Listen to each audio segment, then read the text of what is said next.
Having a good Thursday. Bobby Fye and Brandon Cruz going to be talking through some NBA stuff.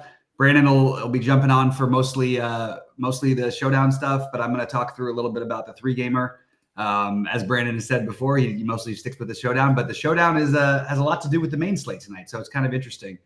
Brandon, how you doing? Before I get into everything, how's life your way? I'm doing pretty good. Just enjoying the week. I had the third best showdown lineup yesterday, so yet again just missed the big main contest again. But I mean that's all I can ask for, man. Yeah, especially in that was the New Orleans the OKC game, right? Yeah, the one that ended up getting blown out. That could have gone so many directions. I was wondering about that for showdown because like you don't often get in the playoffs 5 full minutes where they pull all the starters on both sides in a blowout, and I was like, oh my god, somebody's gonna get there in a crazy situation. Yeah. Didn't seem like much happened, and that's after that. So that's brutal though. That's tough. It's all you can do is get the best you can there. I was just happy that I was able to build a couple showdown lineups yesterday that just weren't duped. That was my main thing. It's hard to do. It's hard enough to do. And I mean, ones that cash. If you can cash and you're not duping, you got to feel okay about something because it's really hard not to get like. I feel good if I only have like 5 or 6 dupes or maybe 7 or 8 even. But when you're duped with like 150 people, it's rough. Like I think that I don't know how it finished last night in the big one, but at one point I noticed that the payout, because there's a lot of guys who max enter it for like 3,000 or whatever.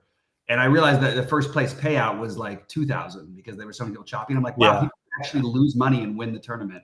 It's totally on the table. Anyway, that's all aside from here. So I'm just going to jump into the 3-gamer and sort of say what I'm doing. We'll go here. I did do a scripted build here earlier today, and I've edited it down. I've whittled it some since then. This is the exposure that I ended up with, and it is fairly spread out for a 3-gamer for an NBA. I tried to force in a lot of stuff.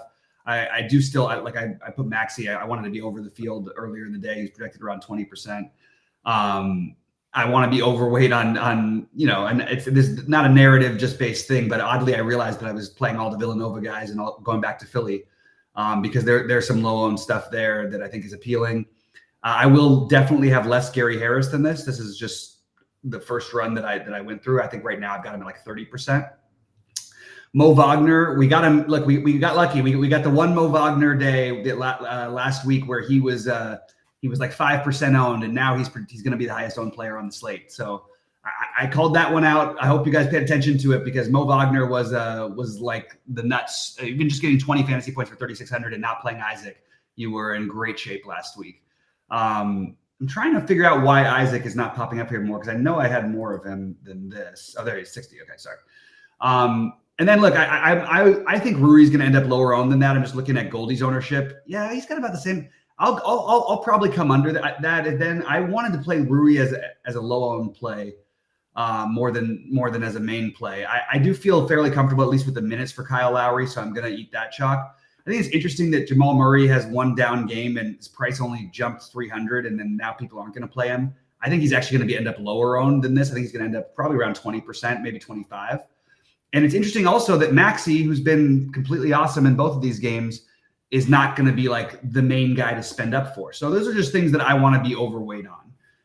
In terms of differentiating plays, I like DiVincenzo. I mentioned that all the Villanova guys are my favorite differentiators. DiVincenzo, I really like, and these were more in my hand builds, but Josh Hart. Let me just grab it real quick. I see like in the script, I only got 25%. And but I'm more around. I'm closer to 35% in the on my thing. Josh Hart played every single minute of the last game. He's played 90 minutes in 2 games so far in the series. I want all the Josh Hart I can get. And I know he's expensive. I'm preferring LeBron over AD today for what it's worth. I do like both of them, but I prefer LeBron over AD. And then, when it comes to the spend ups, you have real decisions you're going to have to make with what are we going to do with Jokic. In the scripted lineups, 25%. That's fine with me. Embiid, the projection seems a little odd that they're so close. Embiid should by that count be like twice the ownership of Jokic. And I think he might end up being close to that. But I think people are still a little bit nervous with him because he hasn't looked quite right. But the spend ups for me is mostly going to be LeBron. because I do like Jalen Brunson here. He is not going to keep shooting 30% or 25% from the floor, and he's still putting up 45 points. Just do the math. Like, there's 60s coming his way. So I like LeBron, Jalen Brunson spend ups. I like Jamal Murray, but I prefer Tyrese Maxey because I think that he may need to do more. However, if you're playing Embiid, I would play Murray instead of Maxey. Nobody's playing Donovan Mitchell. Always just sort of an interesting dart to take. I didn't get to that much of it myself. What did I end up with? 10%. But I think it's interesting. Also, the highest scoring player, point per dollar, of the spend ups over 6K so far of all the playoffs has been Jared Allen. And no one's playing Jared Allen for some reason. I think we go right back to that. And I definitely want to have at least 25%. I ended up with 20 in my first build, but I hand built him in. Jared Allen, Josh Hart in the same price tier. I like the idea of getting overexposed to those guys. I just don't think that people are going to be playing lineups that way. They're going to try to spend up, or they're going to play the same guys, in this upper tier that we talked about. Just scrolling down a little bit further about, some of the other things I'm doing. I didn't get to as much D'Angelo Russell. I think that there's a definite chance the Lakers change things up. The problem is the Lakers are playing like their best basketball, and they just lost both games.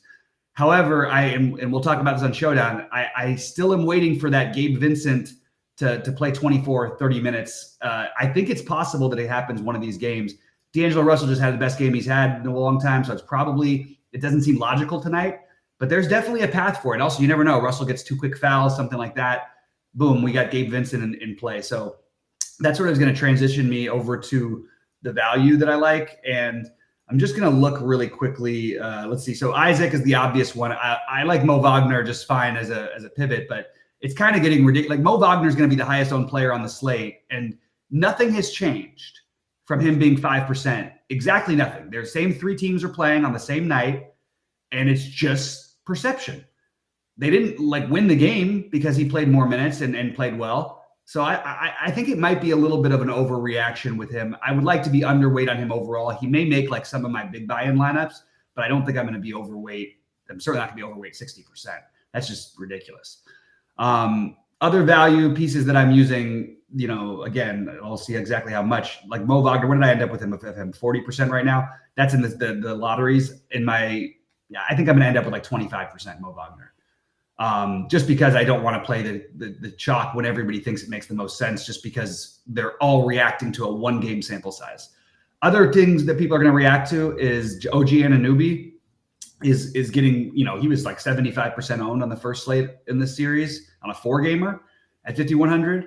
Now nobody wants to play him, but he's still playing the minutes. Yeah, he's not a huge, offensive boom guy, but I still think getting some getting overexposed to him makes a lot of sense. I think the same with Darius Garland, the same with DiVincenzo. These guys are not quite values, but I just wanted to throw out where I thought. And again, it's giving me all the Gary Harris. I am in my hand builds. I actually got to more Kentavious Caldwell-Pope than I did Gary Harris. I think it's interesting to take a shot with Kelly Oubre, but probably not going to end up getting there realistically. The other one that I mentioned, I know it looks grim, but I will take a shot with some shots with Gabe Vincent, and I'll probably end up with 20% of this. I actually have him captain in some Showdown lineups. I know it sounds nuts, but in order to get everybody I wanted in, that was the only way to do it. But I do like the Gabe Vincent as it get weird. Also, be aware that Orlando might change things up a little bit. They did lose both those 2 games. Joe Ingles has a chance to play minutes now. We know that doesn't necessarily mean much in terms of production, but it's just worth gambling on some of these plays that are going to be low on when no one else is going there. Buddy Hield, I'm going to force him into 5% of my lineups just because I want to get a little different with the value and not just assume, well, Mo Wagner. And by the way, Mo Wagner seemed like an obvious play to me the other night, and no one played him. So I'm trying to find guys now to pivot off of the guy who was obvious.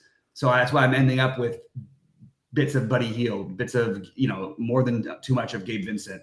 It's just game theory. And the fact that I do have a hunch that you might see more Gabe Vincent tonight anyway. All right. So let's see. Just before we get into the Showdown stuff, let's see. Thoughts on Mo Wagner? I answered that one. Orlando needs to make a change. Mo should start. He shifts energy and will play more minutes. I actually totally disagree with that. I don't think Mo Wagner should ever start for any team. He's a really good guy to have off the bench. He's not a good guy you want in your starting rotation. Makes no sense for him to start with this team whatsoever. If he does start, cool. I think they're better off starting like Caleb Houston, like than Isaac if they wanted to. But Isaac is not the problem. They need something offensively, and yeah, that does eliminate one of your spots. You should be able to come up with 4 other offensive players. And I'll throw that back to my other large field thing is get some exposure to Cole Anthony. I understand he's going to kill you every day. People are like, why are we playing him? Why do you keep saying Cole Anthony? That's the way these things work in the playoffs. You stick with you go with what you think the rotations are going to switch, and or that have the opportunity to switch. Mo Wagner was the beneficiary last time. They need offense. Wendell Carter and Cole Anthony are very good offensive players. Both those guys have a chance to do something out there. Those would be the guys I would look to a little bit as a pivot off of other guys to pivot. That's why I know I'm mentioning a lot of names, but I like the idea of getting like 10% of these guys who are going to be 1% owned. I think it gives you a real chance to win some of these tournaments. Anyway, BMAX says he likes Reeves tonight, especially with the Lakers feeding off the pick and roll. I'm okay with BMAC. I'm okay with Reeves. I don't think there's anything unusual about him. He's going to be really popular, and the truth is, if he was 6,100, he'd probably be 15% owned or 10% owned because he's 57, and that 400 not only makes a difference, it just more makes a difference in people's minds that he's going to be 30 some odd percent owned, which seems a little, or 40% owned according to Goldie. It's a little bit, seems a little rich for me. Cole Anthony or Harris? Harris is the obvious answer. It's not even a question. But if you want to get different, like Harris is going to be, what is his ownership going to be? What I'm going to guess, this is probably going to be low on him. I think he's actually going to be higher owned than they're projecting. They're saying 20%. Oh God, that's ridiculous. I think it'll be higher than that. Personally, Gary Harris is the safer play. Cole Anthony is the upside play. That's the way I'd put it. And you get no ownership on Cole Anthony. I think you're going to get more than 20. I think you're going to end up with like 25, 30% Harris. Maybe not. People don't like playing him, but he did just put up 28 the other night, and he plays a million minutes. So maybe, but that is something they could definitely change. So let's keep an eye out for starting lineups while we're at it. Nico, why is Carter not getting any run? Because Jonathan Isaac is one of the best 5 defenders in the world. Mo Wagner has been better off the bench, and Carter's role is hard, so he could get some run. But like Orlando's one of the deepest teams in the NBA, so all of these guys, they're extremely volatile. It's sort of like what you saw with a little bit of New Orleans and OKC last night. Both teams are so deep that you can really go 11-12 and not feel bad like you're weaker. Orlando probably will tighten up the rotation, but I think that might mean more minutes for Cole Anthony anyway. I don't think there's nothing about matching up or whatever with Wendell Carter. He brings nothing defensively. That the Orlando will become a significantly worse team. Offensively, they should theoretically be better. Yeah. All right. So let's get into some showdown talk. I'm going to pull up my showdown. We'll start. I'll mention what I think of the other ones because I think you're only playing the Denver versus LA. Is that right, Brandon? Yeah. I'm only playing that one. All right, so let's talk about this because I'm playing a decent number of not a decent number, like 12 or something lineups in this, which is more than I usually do for showdowns. What I know what your overall take is, but share it with the people. What are you going to be doing tonight at Captain? So can I, before we start going through like the projections and the SaberSim, can I show you what I was talking before we went live with the CSVs from the last couple of nights? So usually, I mean, one thing that I recommend people do, I know it's hard, especially if you don't do it, but it's to follow the live scoring of the lineups and not in a sense of, oh my God, I'm winning money. Oh my God, I'm losing money. But if you actually like watch how scoring works throughout all these sports, like that'll help you a ton, whether it's NASCAR, NBA, and certainly Showdown NBA and NFL are probably the easiest to follow because each play happens, in a binary order. Like there's not a lot of things happening at once. So it's very easy to see what's going on. And typically I don't pull these at this point, but I'm doing this for this to possibly help the way I explain things or whatever. Now, I'm going to be frank here. I know I'm Cruz, but I'm going to be frank here. I have no idea why they sort like this post lock, like once the game's over, because I'm not here for that. If you're here to see how the points score and everything, I'd recommend just looking at the DK app in the actual contest, but I'm not necessarily here for that. I'm here to just take a quick gander and see how people build and what's going on. Like this is the main thing we're focusing on, and each showdown and each game is drastically different depending on where the main scoring is going to come from. If it's a team, I mean, we're in the playoffs, so now like it's the good teams, but whether you're in the regular season or whatever, is it a team like the Bucks where it's truly just Giannis carrying the team, or is it more spread out and et cetera, et cetera? And then depending on where their pricing is, that'll dictate if you want to just chase the most expensive captain who's going to score the most, or if you want to be value or whatever. But specifically for this Denver and LA game, I mean, I'm sure you guys watched, LA collapse and lose the 20-point lead that they had entering basically the second half of the match the other day. But the way that the scoring worked out was you had a lot of you had like a lot of joker lines competing with LeBron, and this LeBron James line, or the winning lineups, actually had people scoring 0 in the lineup. But truly outside of that, you did end up seeing, hey, there I am. You end up seeing quite a lot of like the mid-range guys coming through. Like here's even a Gabe Vincent lineup. Russell showed up in this game, especially following game 1 of the series, where he just had a horrible day shooting from the three. He was like 1 for 11, 1 for 10, or something from the three. So like Russell bounced back and had a phenomenal game from the 3-point line, and even then he still didn't necessarily outperform the other value plays. I mean, we had Christian Braun come through, but like Michael Porter is basically where I want to centralize on today, specifically looking at the last showdown slate. And the reason being is game 2 of this series was very much LA's best chance of winning the series. Like, I mean, they were in Denver. They need to win that game specifically. But I mean, that's LA firing on all cylinders, and that's very much Denver like spreading the ball around. Like Jokic didn't just run away with it, and he still scored decently well. I mean, he had like 30 DK points in the first quarter.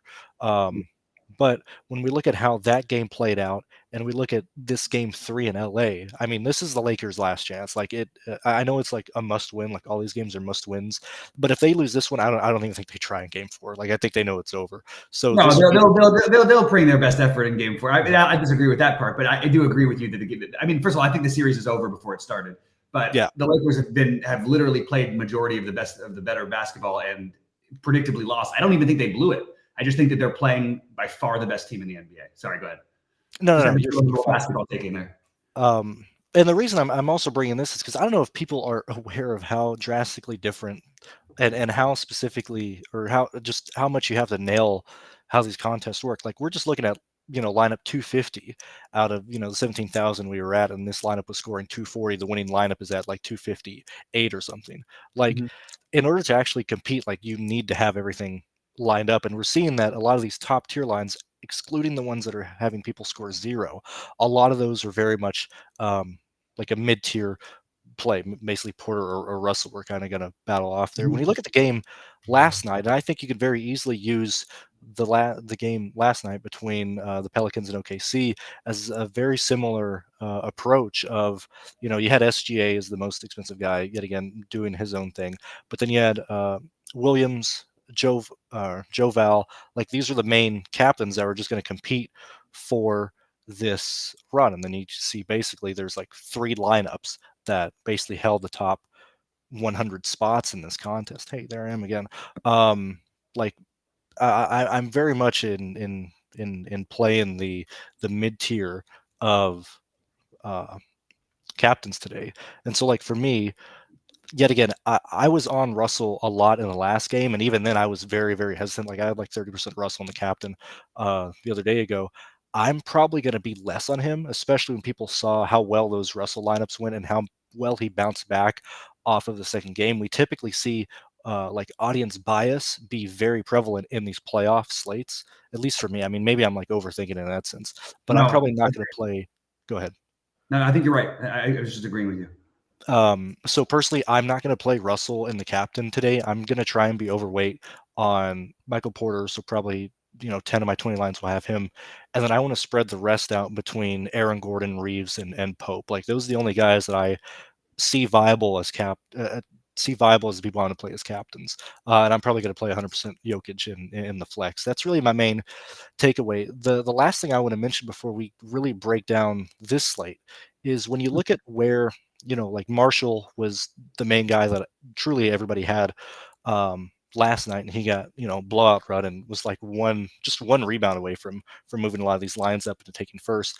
But the main difference between this game and the game 2 of the series between the Lakers and the Nuggets this last time was that Gabe Vincent was like 1,800. And tonight he's 3,000. A lot of these players who were fitting in, like, I mean, Vincent was the guy you needed. And I'm not saying it's not a bad play, but in terms of, landing on the cheapest guy to fill out the rest of your lines, like that does change things slightly because like Porter is, I think, like $200 more expensive. We don't have that bottom like $1,000 play here that's projected to do anything. You're having to pay 2,800, 3,000, 4,000 for like the cheapest guy here. That makes it, in my opinion, lean more towards paying down for captain. So yet again, that's just, at least for me, reiterating that I need to probably be in the 7K range to or at least be in that range when I'm building my captain tonight. Yeah, that makes a lot of sense. Yeah, I mean, I'm looking. I actually like have a bunch of different captains that I think are viable, and I don't mind a Gordon thing. If I do Russell, it'll be like one lineup, but I don't really want to do that. I do think like Christian Braun, Rui. First of all, I expect Rui to have a bigger game here back home. I really do. That's just a personal basketball take. I think KCP is actually going to get a little bit of love, and I'm not as crazy about that one personally. If you're going to play KCP, why not play Christian Braun cheaper? There is a path for KCP to have a game sometimes, but it really is just totally random variance for a guy who's standing in the corner shooting threes. We've watched him play 35-minute games and score 0 fantasy points before. It's happened, or maybe 1 or 2. Peyton Watson, I would rather speculate on that. That's sort of what I'm looking at, but I do agree about the spending down making a lot of sense today. It's really hard for me to get to the spend ups and build a lineup I like because it's strange to say it this way, but we don't have the value I want to fill in the rest of the lineup. At the same time, I'm going to go out of my way to play the value, and I'm going to play some Gabe Vincent anyway because I don't think that we should just look at the last game and go, oh, he played 15 minutes, had 4 fantasy points, and go, oh, that's going to happen again. If he plays 15 minutes, he can have 15 fantasy points. He might play 24 minutes. That's completely on the table. And there's a chance you get a real steal with that, and then you get to build around the guys you like, and that would be the Jokic's, Michael Porter Jr., Gordon from the Denver side, and Murray, along with Davis and LeBron from LA. I mean, you don't play them all together, right? You can't get them all together, but it does allow you some flexibility if you make those gambles. And I don't think anyone is going to play the Gabe Vincent angle, and I'm not saying it's the most optimal. I'm saying it gives you a chance to be different, unique enough. But I would take Brandon's word on this. If you play more showdown stuff than I do, and you've been playing more of it lately, I have more of the basketball takes because I love basketball, and that's been my strongest sport for years at this.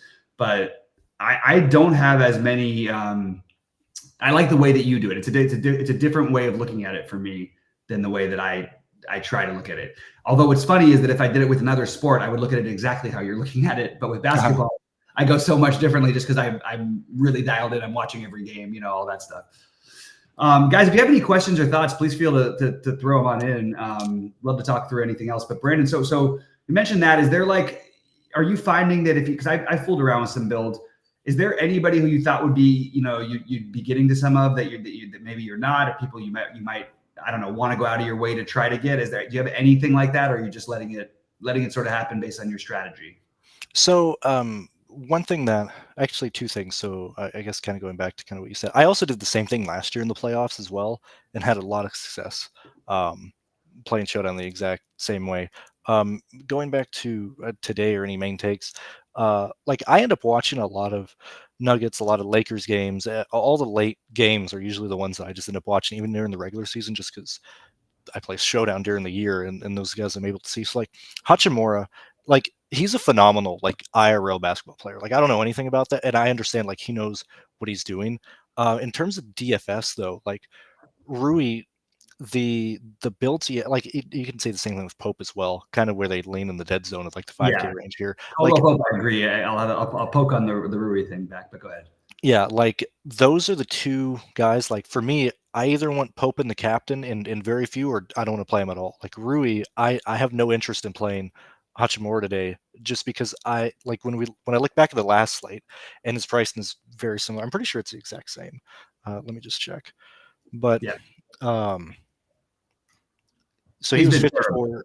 Yeah, so he was 54 in the last game, 52 here. Like that 200 doesn't make that drastically big of a difference. Like I will not have any Rui today because typically those builds are giving up either a Davis or a James or a Murray. Like I fully believe that the optimal day is going to be one of Porter, Gordon, Pope, or Russell. I've already stated that I'm probably not going to play Russell, but that would be what I would assume, and then probably Jokic with 2 or 1 of Davis, James, Murray. I mean, like duh, but like truly building it out and trying to figure out how it gets there. Like I'm not going to end up on any Rui at all. Like I like and him looking at like I mean, this is SaberSim's ownership, Yeah, I but know. It's like a little weird. that's that's wildly high. Like that doesn't make sense high. And I I mean, think this it is does. even before I just looked at the ownership. Like I personally would not want any of them. Like I didn't play any of them this last game. I typically don't play the guys in the 5K range, especially in the playoffs on showdown slates, just because their price tag is usually higher than any production that they can do outside of like a true anomaly play. But those are really my main takes there. Going back to the Vincent, like I think we're going to be forced to either get to um, Vincent, Jackson, or Holiday. Like, I mean, at that point, at least for me personally, when I look at the value range of my showdown lines, like I frankly don't care who I have. Like I have whoever it gives me at that point. Like as long as I can get everything else done, I just roll whoever it gives me on the bottom. Yeah. I would just encourage people not to take what happened as last game or the last 2 games as any sort of a gospel thing. Rui Hachimura, if you told anybody he played 38 minutes at this price, you would just be playing him every time. That's the truth. This is not like Rui. This doesn't happen where he plays all these minutes and doesn't. If he doesn't play minutes or that's it. He doesn't like play 35 minutes and score 8 fantasy points. That just doesn't happen with him. It's happened so far. I am betting a lot that it's not going to happen again. And I actually think that Rui is a terrific option, and I understand why people are doing it because at his value price, the other people like him versus KCP, he is a significantly better DFS player than KCP is. It's not even close. The only difference is KCP always plays the minutes. Now we have Rui with the minutes, and we're going to base it on a 2-game sample size that Rui can't score. I'm not going to do that. So I'm gonna go the other route personally. Good luck to both of us as always, but Yeah. I think Rui will be more a part of things offensively tonight. And KCP, as he's a great basketball player, he does just stand in the corner, and they've been letting Rui do too much standing in the corner, but they've got to make some adjustments. I think you're going to see Rui more involved than you have seen him so far. That's just my personal take. So I have this to kind of bounce on that. At least for me, like if I was hearing that, yet again, I've stated my stances. But for me, if I think Hachimura was going to do well, I would prioritize him in a captain position Yeah, and not a flex. Like yeah, so I agree. That's that's what I'm doing. that's my addition or whatever. Like I would not play him in flex at all. But if I thought what Bobby was doing, then I would prioritize him as a captain play. Mhm. And even with like hearing that, I might play 10% in the captain just to have that. But I have no interest in the flex position at all. Yeah, the only thing I was saying about, I mean, and I get it. I think that actually makes a lot of sense. The thing that with the KCP thing, I mean, you guys could game log, go back and through all this stuff if you want to. Rui, like they had to win down the stretch. He was putting up 45 a game, like 44, not a game, but 35s, 45s, 40, like every night.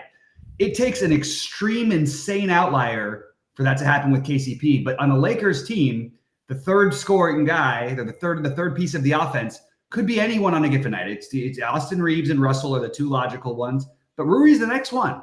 And KCP is like number 7 for Denver, even though he starts and plays the minutes. He's probably the 7th most likely to actually score real life points. So I'm going to be a little bit over on Rui tonight. I'm a little annoyed that like you said, the ownership. When I first saw it today, I was like, then I realized the pricing and the way it works to try and get everybody in. And I tried to do some hand builds, and I was like, yeah, I'm going to do a little bit of that. Yeah, I'm going to do a little bit of Peyton Watson. Yeah, I'm going to do a little bit of Gabe Vincent. That's just what I'm doing. So if this is a good question from Nico. What are the thoughts on this? Is about the 3-gamer thoughts on Melton's effect on Lowry's minutes if he returns. I'm concerned if he returns. So I will lower my Lowry exposure significantly.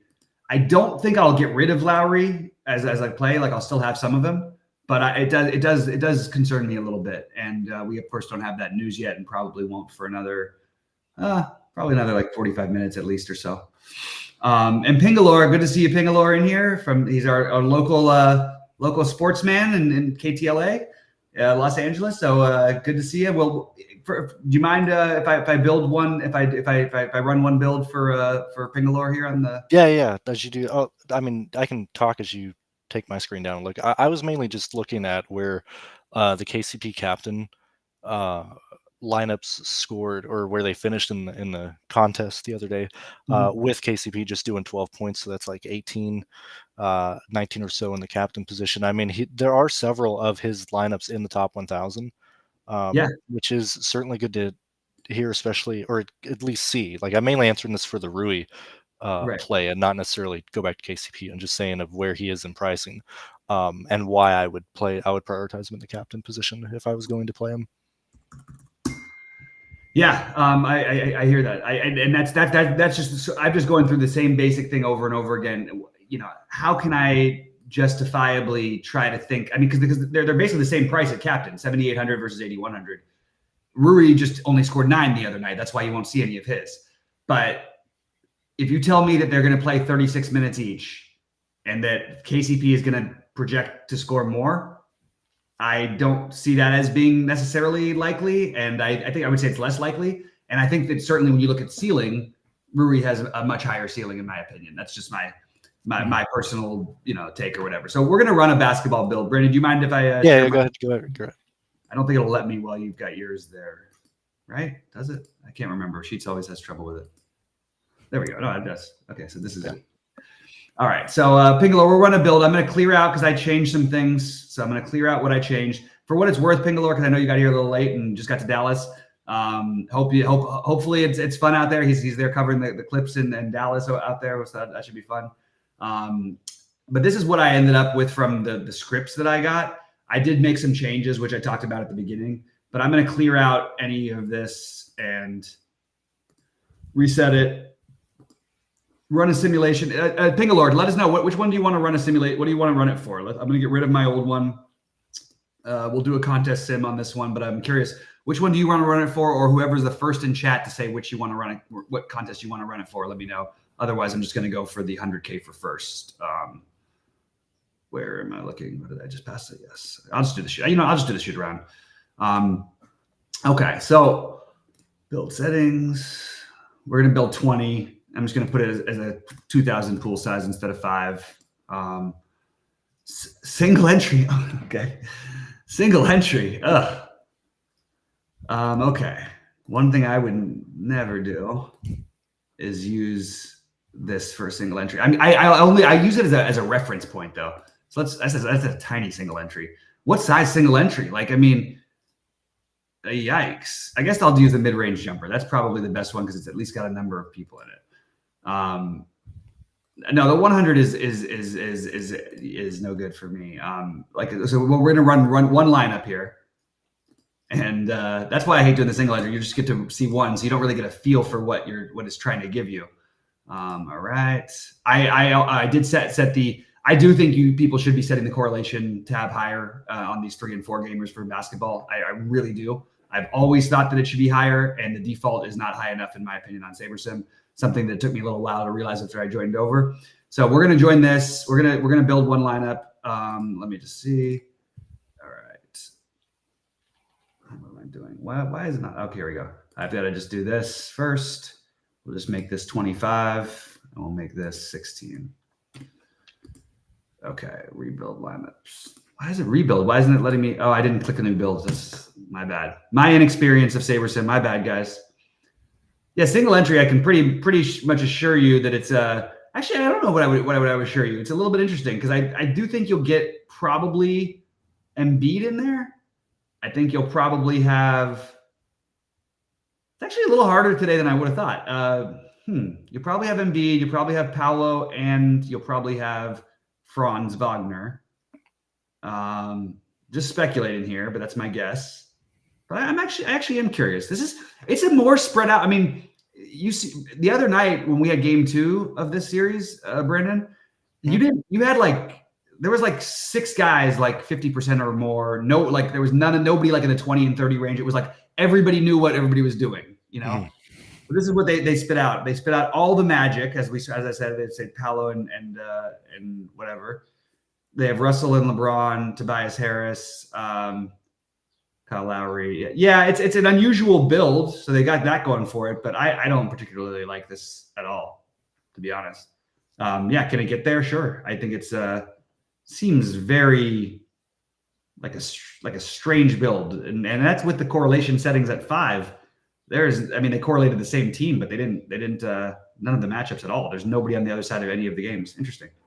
Anyway, so that was one build that we could take a look at. I am going to do one more really quick just for the 20 max, and see what you get. Okay, let's get rid of this one.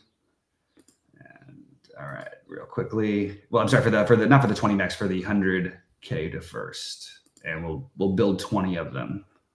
Save settings. All right. Okay. And I didn't run even the sim. I don't think on the last one. All right. Let's see what we get in terms of 20 lineups here. All right. Good luck, MJ. Let's get it. This is an interesting slate to choose to cash in that ticket, because I'm a Laker fan, so I'm always going to be a little bit heavier betting on the days where the Lakers are playing, because I know the team better, like, than most people probably. But I'm having. I mean, it's tough. It's a tough 3 game. It feels tougher than the other ones did, but then again, I didn't win the other ones until last night. I did. So maybe tough is a good thing.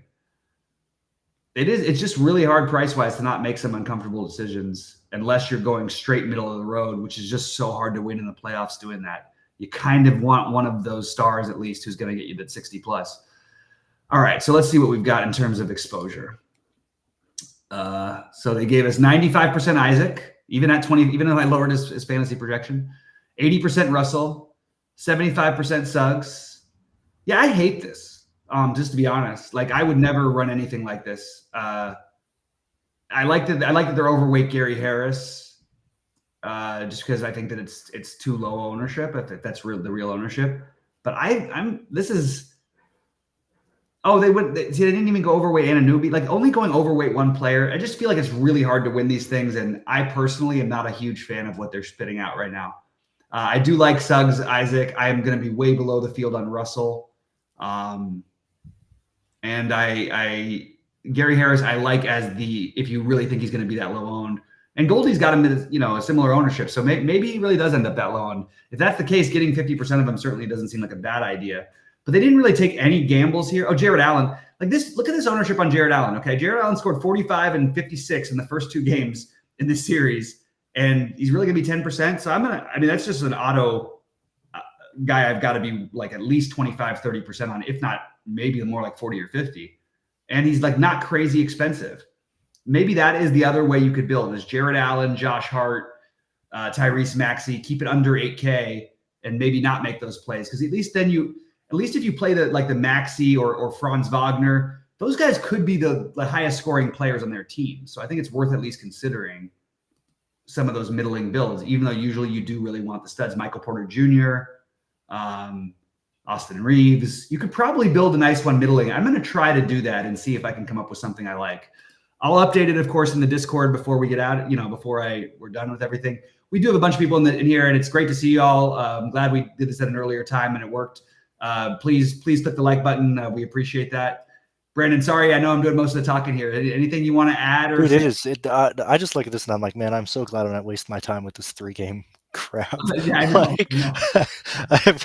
It's just, I don't know, man. I just don't enjoy building classic slates, especially like when, sure it's the playoffs, but you have Cleveland and the Knicks just like drastically like they're not even projected for over 100 points as a team. Like that's That's crazy. I don't know. Yeah.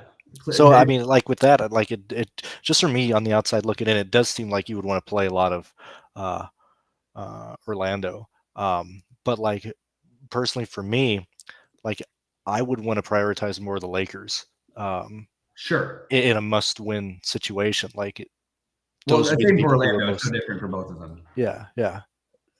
And the only this is the problem I've been struggling with how to react to the Lakers thing is because usually if a team is down 2-0, then things have got to change. But I think the Lakers played their best possible basketball the first 2 games. I also think they will win tonight. I have a feeling if they're going to get any game, it's going to be this one. Believe me, and I think that's it. I picked Denver in 5, and that's what happens.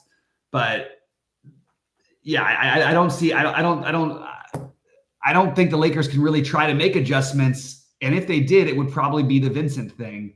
So I'm a little stuck with that. But Orlando could certainly make some. You could. This could be the Gary Harris night. I'm sorry. This could be the Cole Anthony night, the Wendell Carter night.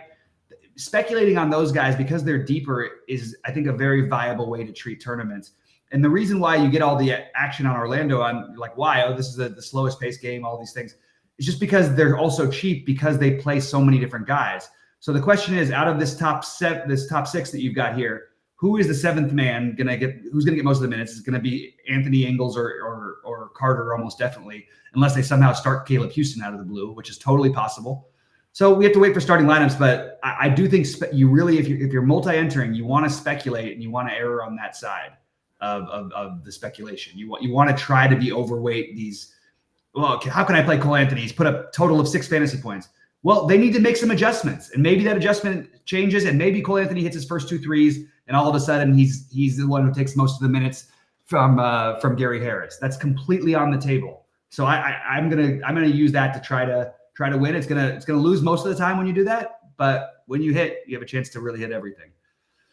MJ's gonna ask a question. Only playing Isaac on the Magic, is that a mistake? I am getting to more of the Magic myself, but I don't have any issue with it. I actually think it's interesting that just this ownership thing with the Mo Wagner Jonathan Isaac thing, people are so overreactive. If like Orlando had won and Mo Wagner like led them back, then I'd get it. But like this is the same situation. It's the exact same one, and he was 5%. Anyway, all right. Anything else, Brandon, before we get out of here? No, I mean, jumping on one thing you just said, not related to the slate, but like. Winning big or losing or straight up or whatever. Like the goal in at least GPPs. I mean, once you go higher up the entry fee, like the 555, like it's not 50 grand to first, or like it is tonight. But like if you finish like 4th or something, like that's still a good amount of money. But typically, like in GPPs, like we're not playing like min cash. Like we're playing to finish up front or not cash at all. I've never understood the discussion or at least the arguments of like min cashing or finishing top 20, top 15% of GPP, because typically you're not making money in the long run if you're doing that.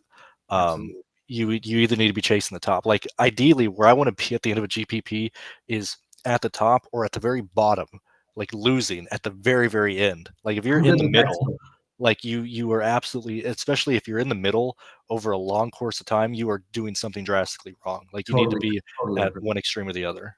I'll just end it there for now. 100% agree with you. It always comes up in baseball, which is you don't touch, but like if you're playing the Coors guys and you're going to play offenses that are 30% owned and it's baseball with a game that high variance, you just have no chance in the long run to win, especially when other guys are playing 10 times as many entries as you're playing. It's like, how are you going to get the right max? And they're not going to. Whereas if you play teams that are 5% or lower owned, yeah, then you can actually give yourself a chance. And I like that. I'm glad you made that point because I should have said it. Guys, we have a bunch of we have our free trials going out for the Ultimate Package. If you haven't tried it, check it out yet, please check it out. It's got all of SaberSim stuff, all of Brandon's stuff, all of Sheets' stuff, all Goldie's projections, all of my content, Rody's content, Chan when he does when the LOL season is going. So I would encourage you guys to really check it out. Please like the video. We appreciate it. Every time Brandon, he gets all the viewers. Every time Brandon pops on, and just all of a sudden the viewers just go through the roof. Dude, mention the roundtable. Oh, we've got to do that. We're doing a coaching roundtable. We're going to start doing it once a month. I posted in our Discord. If you're not a member, if you're a member of our site, please DM me when you'd be interested in doing that. And we'll do some with Brandon, we'll do some with Sheets, we'll do some with me, and we'll do some all together. We're still trying to feel this out and go back to something we were doing before that we thought was really fun, but and was really beneficial. The people we did it with have gone on to do really, really well. And a lot of them, some of them are actually working for other sites right now. So we didn't grab them soon enough. But no, the coaching sessions really, really help. And so please let me know. Please DM me not on Twitter. Please DM me on Discord if you are a member of the site and will be interested in doing one of those coaching roundtable sessions. All right. Now, anything else, Brandon? I do not have anything. Okay. Thanks so much, man. Good to see you as always. Good luck to everybody tonight. Let's crush it. And I will update all my ownership stuff in Discord before.